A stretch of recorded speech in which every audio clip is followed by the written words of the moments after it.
Què passa, gent del submón?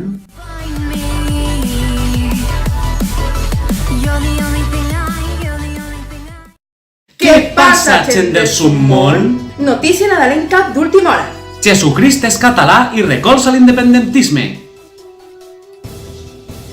No? Pues pareix ser que per a l'ESBAF sí. Brigades antifeixistes, les quals furtaren els passats Nadals la figura de Jesucrist del Belén del Ajuntament de Castelló i el substituïren per un llaç groc, símbol de recolzament als presos independentistes catalans. Fon el passat 9 de desembre de 2018. Este grup d'extrema esquerra, comunista, feminista extrem i catalanista, té una llarga llista d'atacs a monuments religiosos i vandalisme. Coartant la llibertat religiosa dels valencians, incitant a l'odi i negant qualsevol tipus de diàleg. Això sí, en català. En lemes com: El feixisme no se'l discuteix, se'l destrueix. I ara recolzant els presos independentistes, els quals formaren un referèndum il·legal, on se podia votar tantes vegades com vulgueres, no n'hi havia registres, podien votar menors, les urnes eren caixes dels xinos i finalment qui no fon tancat en la càrcel fugí del país abandonant el seu poble. tot un exemple de democràcia, vamos! Lo que sí són democràtics són els likes d'este vídeo. Dona-li para que tot el món ho veja. I comenta què te pareixen les brigades antifeixistes. Esperem a que comentes.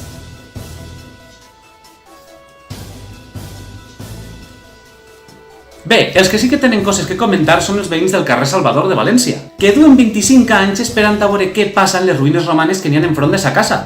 Un museu, una biblioteca, un edifici o, com volen ells, una plaça. La Generalitat cedí en 1994 el solar a les Corts per a que construïssin una vivenda i una biblioteca. Però què passa en el centre de València? Que és caves i sent ruïnes romanes. Més concretament, restant de la muralla de València, 20 metres de la via Augusta, part de les termes i un tesor de 195 dinars de plata. En 1996 les excavacions se detingueren i començaren els problemes. El solar queda a l'aire lliure, degradant-se en el pas del temps, omplint-se de matolls, de plagues d'insectes, de rates i en totes les ruïnes romanes destruint-se després d'estar 2.000 anys sepultades i ben conservades.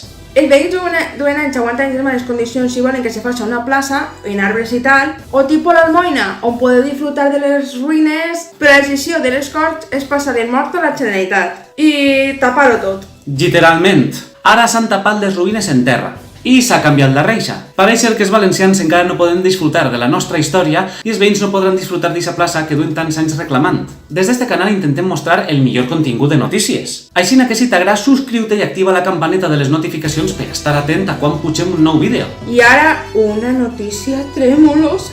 Queda prohibit tirar petards en falles.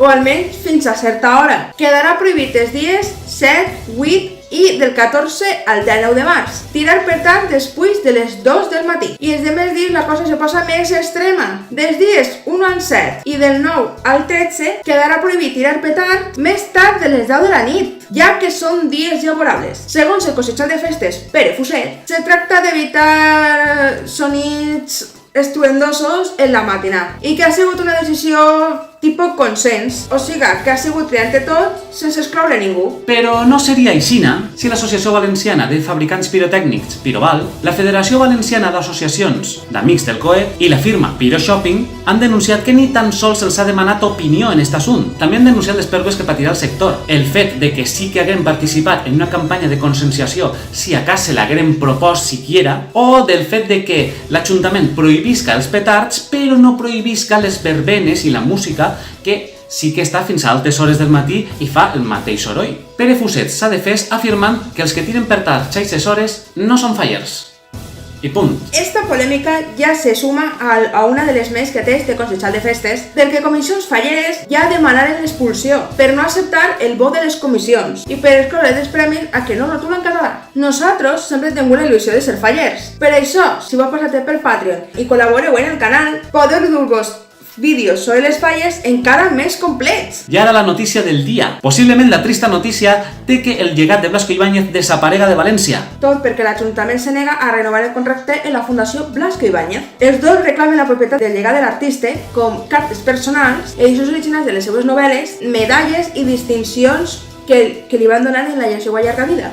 El conjunt, perteneixent a la neta de l'escriptor Glòria Llorca Blasco, fou donat per ella a l'Ajuntament de València en l'any 1997, però retirat en el 1999 i donat a la Fundació Blasco Ibáñez, entre els quals formaren un conveni que acaba en 2018. Ara el problema és saber si ese material se dona o se deixa en dipòsit. Per tant, la seva propietat està en disputa i se decidirà en els tribunals. De no renovar-se el conveni, part del material se n'aniria a la Biblioteca Nacional d'Espanya, d'on no tornaria a eixir mai més. El fet que el ferm defensor de la República i alcalde de València, el senyor Joan Ribó, que tant ha insistit en recordar el paper de València en la República, nombrant-la com a capital de la República i fent una festa avui en dia. També donant a conèixer festes de l'època republicana i de la Guerra Civil, com és la de les Magues de Giner de València, i que tant ha de fer els valors republicans, no s'ha pronunciat en defendre Blasco Ibáñez, el més gran representant del republicanisme espanyol.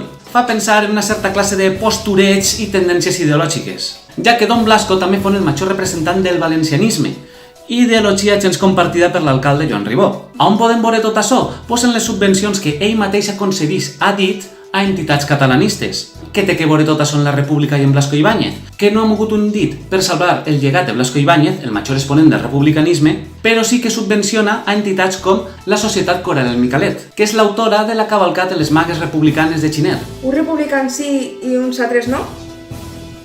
Pues fins així el programa de notícies. Esperem que vos hagi agradat, Que el compartiu en tot el món i que, sobretot, no te baixes del submón.